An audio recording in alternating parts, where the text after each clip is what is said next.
Thank you, Mr. Chairman. Mr. Secretary, you know I have the highest regard for you on a personal as well as a professional basis. I appreciate the effort that you have had in leading the response to this disaster.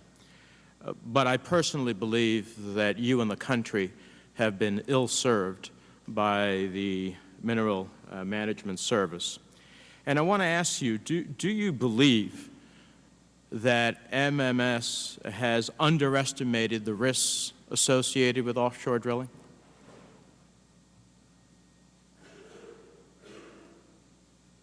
I would say that this effort here with respect to this particular incident, I think demonstrates that there are safety issues which are very important for this country to consider, and it raises the question whether or not all the appropriate safety mechanisms are in place. I would say my initial read on that, Senator Menendez, is that there should be additional safety requirements. But beyond the safety requirements, I'm asking, has the Department underestimated the risks to offshore drilling? You know, I think that the risks that we are seeing here are still to be determined. We have essentially a well which has yet to be shut down, as I indicated in my opening testimony. There's nothing in life or in any program or any federal resource development effort, Senator Menendez, that is risk-free. There are risks, and the question will be to have whatever program it is that we design for the Outer Continental Shelf achieving the highest safety standards possible. Well, I appreciate that basically, is it fair to say what you're saying is the question is still open? Judgment on that question I've asked you is still open. And that's why... Is there a yes or no to that? The answer is yes to that, and that's why the pause button has been hit so that we can do an evaluation and make a report to the President. Well, here's where I have a problem, Mr. Secretary. For those who suggest that the Department has not underestimated the risks, then I'd ask, why is it that MMS has repeatedly felt the need to overrule NOAA and allow drilling to move forward without proper permits? Why is it that scientists at MMS were regularly pressured, they said, that they were regularly pressured by agency officials to change the findings of their internal studies if they predicted that an accident was likely to occur or if wildlife might be harmed? Why is it that in September of '09, NOAA accused the Minerals Agency of a pattern of understating the likelihood and potential consequences of a major spill in the Gulf and understating the frequency of spills that have already occurred there? I look at all of that. I don't know if you had the chance to see the 60 Minutes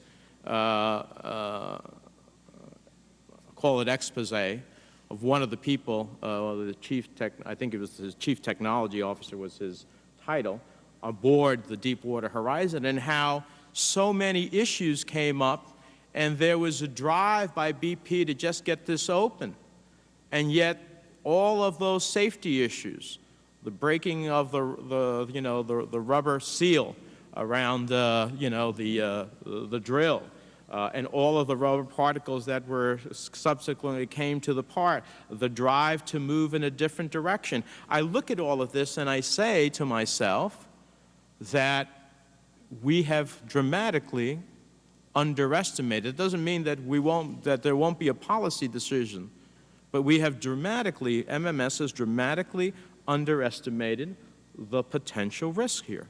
And I look at, we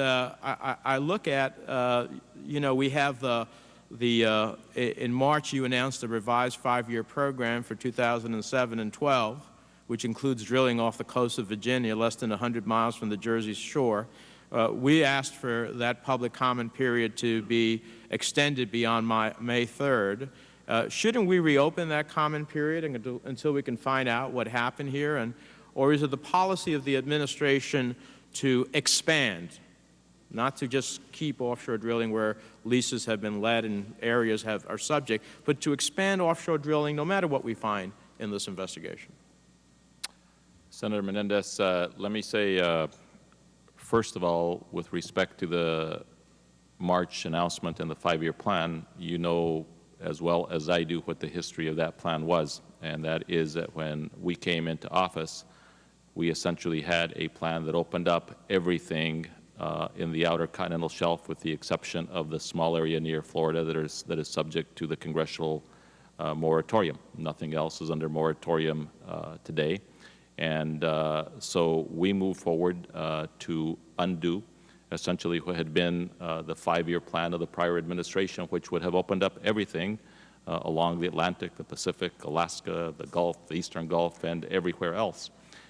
We not only moved forward to make changes, but we also postponed the effectiveness of that plan, which we did by extending what was a comment period that had been mandated to be 60 days to 180 days to half a year. And we took additional time to come up with what we thought was the best thoughtful analysis of how to move forward with the outer continental shelf and energy development in the outer continental shelf. And so we have taken significant comment on that. Let me, number two, just say to you that you know, the findings on the 60-minute program, I've not frankly had a chance to watch television. I've been trying to get this incident under control.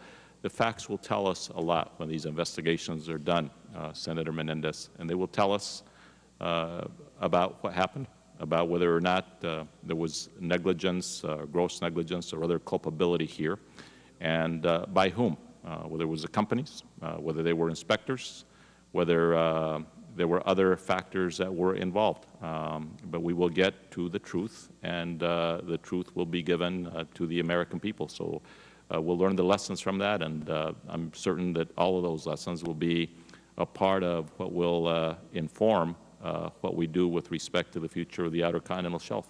Well, Mr. Chairman, time is up, but I do hope that the Chair will consider bringing some of these scientists and others and NOAA and others before the committee, because I think we need to know what MMS told their scientists to do or not to do.